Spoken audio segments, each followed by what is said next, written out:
दोस्तों, कहानी की शुरुआत होती है जेनेसिस नाम की एक स्पेस कंपनी को दिखाते हुए, जो अपने 6 एस्ट्रोनॉट को मार्स पर भेजती है ताकि मार्स पर ये लोग इंसानों के लिए कॉलोनी बना सके। इसके बाद ये 6 एस्ट्रोनॉट मार्स के सफर के लिए निकल जाते हैं और इस सफर पर इन्हें करीब 2 महीने बीत जाते हैं, जहाँ एक दिन सारा नाम की लड़की, जो कि इनकी टीम लीडर है, उसे पता चलता है कि वो प्रेग्नेंट है। और वो ये बात अर्थ पर मौजूद अपने सीनियर एथनाल शेफर्ड को भी बता देती है, जिसे सुनकर सभी लोग परेशान हो जाते हैं। लेकिन उनका मार्स का सफर रुकता नहीं है और ये कुछ वक्त बाद मार्स पर पहुंच जाते हैं। तब फिर सारा की डिलीवरी का भी टाइम आ जाता है और वो एक बेटे को जन्म देती है। लेकिन कम ग्रेविटी की वजह से अचानक उसकी तबीयत खराब हो जाती है और फिर सारा की डेथ हो जाती है। इसके बाद शेफर्ड सारा के बच्चे की मेडिकल रिपोर्ट देखता है और सभी सीनियर्स को बताता है कि मार्स की जो ग्रेविटी है वो पृथ्वी से काफी अलग है, जिस वजह से उस बच्चे का दिल और बोन्स काफी अलग है। अगर उस बच्चे को जिंदा रखना है तो उसे मार्स पर ही रहने देना होगा, क्योंकि इस ग्रेविटी में वो जिंदा नहीं रह पाएगा। मना करता है। सतीश इसी तरह वक्त बीतता जाता है और वो बच्चा जिसका नाम गार्डनर है, वो अब 16 साल का हो जाता है। गार्डनर ने अपनी पूरी जिंदगी में सिर्फ 14 लोगों को ही देखा था। साथ ही वो काफी इंटेलिजेंट भी होता है, लेकिन उसे ना तो अपनी मॉम के बारे में ज्यादा कुछ पता होता है और ना ही डैड के बारे में। वो एस्ट्रोनॉट के साथ मार्स पर एक रिसर्च कैंप में रहता है, जहाँ उसे अपनी माँ के नाम का एक लॉकर दिखाई देता है। और गार्डनर जब उस लॉकर को हैक कर भी खोलता है तो उसपे उसे एक पेन ड्राइव और एक अंगूठी मिलती है। वो उस अंगूठी को पहन लेता है और पेन ड्राइव को जब चेक करता है तो उसमें उसे एक वीडियो मिलती है, जहाँ वो पहली बार अपनी मॉम को एक आदमी के साथ काफी एंजॉय करते हुए देखता है। उसे लगता है कि शायद यही उसके डैड है। इसके बाद वो उनकी वीडियो का स्क्रीनशॉट लेकर उनका एक फोटो निकालता है और उसे अपने पास रख लेता है। आगे हम गार्डनर को अर्थ पर एक लड़की से चैट करते हुए देखते हैं, जिसका नाम तुलसा है। तुलसा गार्डनर से कहती है कि मैं अपनी जिंदगी अपनी मर्जी से जीना चाहती हूँ, साथ ही कई जगहों पर घूमना चाहती हूँ। इस पर गार्डनर उसे जवाब देते हुए कहता है कि काश मैं भी ऐसा कह पाता। ये सुनकर तुलसा उससे पूछती है कि तुम्हें कौन रोकता है। इस पर वो उसे कहता है माई डिसीज ऑस्टियोजेनेसिस इम्परफेक्टा, यानी इसकी बोन्स काफी कमजोर है, जिस वजह से वो घर से बाहर नहीं जा सकता। साथ ही वो तुलसा को बताता है कि वो किसी घर में नहीं बल्कि पेंट हाउस में रहता है, जो पार्क एवेन्यू पर है। लेकिन तुलसा को उसकी बात पर यकीन नहीं होता है। इसके बाद हम गार्डनर को मार्स पर काफी तेज स्पीड पे एक बीकन चलाते हुए देखते हैं, जिस वजह से वो गिर जाता है और उसका ऑक्सीजन पाइप निकल जाता है। ऑक्सीजन ना मिलने की वजह से गार्डनर मरने वाला होता है। तो तभी यहाँ केंड्रा आ जाती है, जो गार्डनर को अपने बेटे की तरह समझती थी। वो जल्दी से उसे संभालती है और उसे समझाते हुए कहती है कि ऐसी गलती दोबारा मत करना, क्योंकि मैं तुमसे बहुत प्यार करती हूँ और तुम्हें खोना नहीं चाहती हूँ। ये सुनकर गार्डनर भी थोड़ा इमोशनल हो जाता है और इतने में एक केंड्रा की नजर टेस्ट पर पड़ी फोटो पर पड़ती है, जिसे देखकर वो समझ जाती है कि गार्डनर अपने पास्ट के बारे में जानना चाहता है। इसलिए वो अपने सीनियर शेफर्ड को कॉल कर उससे कहती है कि मुझे अब गार्डनर को अर्थ पर ले जाने की परमिशन चाहिए। शेफर्ड से कहता है कि ऐसा मुमकिन नहीं है, इसलिए गार्डनर की सर्जरी करनी पड़ेगी, तभी वो अर्थ पर रह पाएगा। ये सुनकर केंड्रा उसे किसी तरह मना लेती है और फिर गार्डनर की सर्जरी होती है, जिसके बाद उसकी फिजिकल फिटनेस को भी मेंटेन किया जाता है। और इस समय करीब 2 महीने बीत जाते हैं। एक रात गार्डनर तुलसा को वीडियो कॉल कर उसे बताता है कि वो जल्दी ही उससे मिलने आ रहा है, करता है, जहाँ केंड्रा भी उसके साथ थे। जैसे वो अर्थ पर लैंड करता है, उस पर कई तरह के ट्रीटमेंट किए जाते हैं ताकि पता लगाया जा सके कि वो यहाँ रह भी सकता है या नहीं। और गार्डनर इस पे फेल हो जाता है, यानी वो यहाँ पे रहने लायक नहीं है। इसलिए उसे दोबारा मार्स पर भेजने की तैयारी शुरू हो जाती है। गार्डनर को जब पता चलता है कि ये सब उसे दोबारा मार्स पर भेज रहे हैं, तो वो यहाँ से चुपचाप भाग जाता है। और आज वो पहली बार बिना ऑक्सीजन मास्क के खुले आसमान के नीचे घूम रहा था। ये देखकर वो बहुत खुश होता है। इसी दौरान बारिश भी होने लगती है और गार्डनर पहली बार बारिश को एंजॉय करता है। वही हम केंड्रा को गार्डनर की वजह से काफी परेशान देखते हैं। तभी उसे याद आता है कि गार्डनर तुलसा नाम की लड़की से बात करता है, इसलिए वो शेफर्ड को लेकर गार्डनर को ढूंढने के लिए निकल जाती है।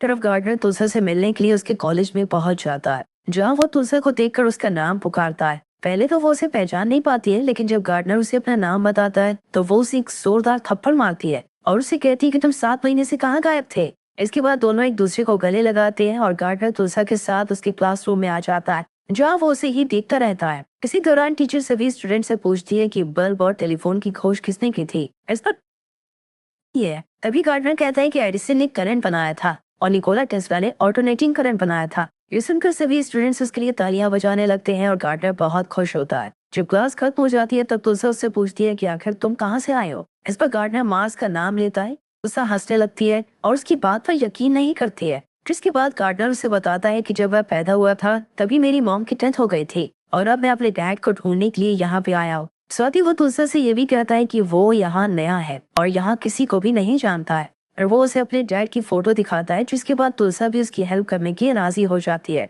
और दोनों गार्डनर के डैड को ढूंढने के लिए निकल जाते हैं। लेकिन उन्हें ढूंढने से पहले ये दोनों तुलसा के घर आते हैं, जहाँ से तुलसा कुछ पैसे लेती है। इतने में ही यहाँ केंड्रा और शेफर्ड दोनों आ जाते हैं। केंड्रा गार्डनर से वापस चलने के लिए कहती है क्योंकि उसकी तबीयत खराब हो सकती थी और वो उसकी एक भी बात नहीं सुनता और केंड्रा से कहता है कि मैं अपने डैड को ढूंढने के लिए जा रहा हूँ। इतना कहकर वो यहाँ से भाग जाता है और उसे पकड़ने के लिए केंड्रा उसके पीछे जाती है। इतने में ही शेफर्ड भी कार लेकर गार्डनर का पीछा करता है, लेकिन तभी यहाँ तुलसा एक हेलीकॉप्टर लेकर आ जाती है और गार्डनर को अपने साथ ले जाती है। पर तुलसा को ये अच्छी तरह चलाना नहीं आता था। इतने में ही हेलीकॉप्टर का फ्यूल खत्म हो जाता है, जिस वजह से वो डगमगाने लगता है और सामने इससे पहले ही ये दोनों उस पर से कूद जाते हैं, जिसके बाद उनका हेलीकॉप्टर उस गोदाम से टकरा जाता है और एक बहुत बड़ा ब्लास्ट होता है। ये ब्लास्ट देखने के बाद केंड्रा और शेफर्ड दोनों बहुत ज्यादा डर जाते हैं और उन्हें लगता है कि गार्डनर इस ब्लास्ट पे मारा गया है। लेकिन जब वो यहाँ पे आके चेक करते हैं तब उन्हें पता चलता है कि वो तो पहले ही हेलीकॉप्टर से कूद गया था और अब यहाँ से भाग चुका है। इधर गार्डनर और तुलसा एक कार किराए पर लेते हैं और अपना आगे का सफर तय करते हैं। रास्ते में गार्डनर को एक घोड़ा दिखाई देता है, जिसे देखकर वो बहुत ज्यादा डर जाता है। तुलसा जब गार्डनर की इन बातों को नोटिस करती है तो उसे काफी अजीब लगता है और उसे अभी भी यकीन नहीं होता कि गार्डनर मार्स से आया है। वही गार्डनर के पास अपने डैड की फोटो तो है, लेकिन उसके पास उनका एड्रेस नहीं है और गार्डनर के पास अपनी मॉम की रिंग थी, जिसे वो तुलसा को दिखाता है।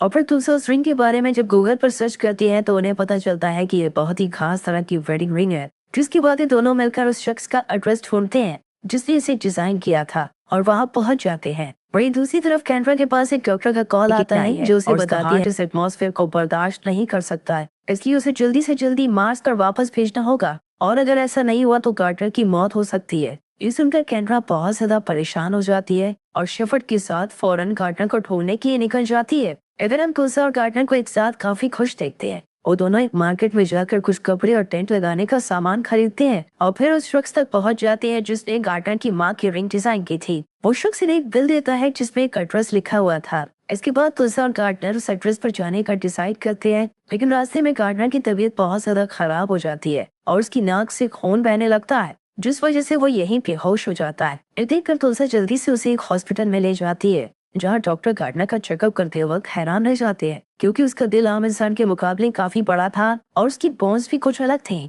अब यहाँ तुलसा भी समझ जाती है कि गार्डनर ने उसे जो कुछ भी बताया था वो सब सच था। इतने में ही गार्डनर को होश आ जाता है और वो तुलसा से यहाँ से चलने के लिए कहता है, जिसके बाद इसे चुपचाप भाग जाते हैं और उस एड्रेस पर पहुंच जाते हैं जो इन्हें इस शख्स ने दिया था। इसके बाद गार्डनर को घर के अंदर वही आदमी बैठा हुआ मिलता है जो सारा के साथ फोटो में था। गार्डनर से देखकर बहुत खुश होता है क्योंकि उसे लगता है कि यही उसके डैड है। वो जल्दी से उन्हें वो फोटो दिखाता है और बताता है कि सारा मेरी मॉम थी और मुझे जन्म देते वक्त उनकी डेथ हो गई। इस पर वो शख्स गार्डनर से कहता है कि सारा की डेथ एक एक्सीडेंटल डेथ थी। ये सुनकर गार्डनर मना करते हुए कहता है कि नहीं, ये सच नहीं है और मैं आपका बेटा हूँ।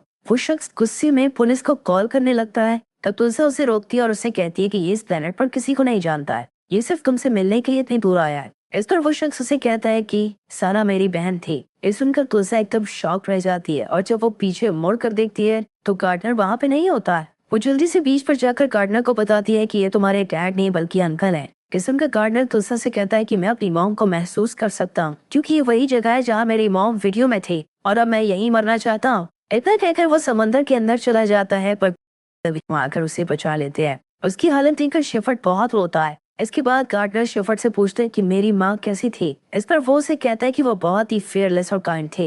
ये सुनकर गार्डनर समझ जाता है और शेफर्ड से कहता है कि तुम ही मेरे डैड हो ना। इस पर वो उसे हाँ में जवाब देता है। इतने में ही यहाँ एम्बुलेंस भी आ जाती है, जिसके बाद गार्डनर को एम्बुलेंस में बैठाकर एयरपोर्ट की तरफ ले जाया जाता है जहाँ एक खास प्लेन मौजूद था। फिर वो गार्डनर को उस प्लेन में बैठाकर उसे उड़ाना शुरू करते हैं ताकि वो ग्रेविटी से दूर जा सके, क्योंकि वो जितना ग्रेविटी से दूर जाएगा उतनी जल्दी ठीक हो जाएगा। लेकिन गार्डनर की हालत अभी भी ठीक नहीं होती है। ये देखकर शेफर्ड बहुत परेशान होता है, इसलिए वो पायलट से प्लेन का कंट्रोल अपने हाथ में ले लेता है और अपने प्लेन को फुल स्पीड में ऊपर की तरफ ले जाता है। जब प्लेन ग्रेविटी से बाहर हो जाता है तो सब लोग हवा में तैरने लगते हैं। इसके बाद गार्डनर की भी तबीयत बिल्कुल ठीक हो जाती है। कुछ टाइम के बाद वो दोबारा अर्थ पर आते हैं और गार्डनर को मार्स पर भेजने की तैयारी करने लगते हैं। हालांकि तुलसा को उसके जाने का बहुत दुख होता है, पर वो गार्डनर को जाने से रोकती नहीं है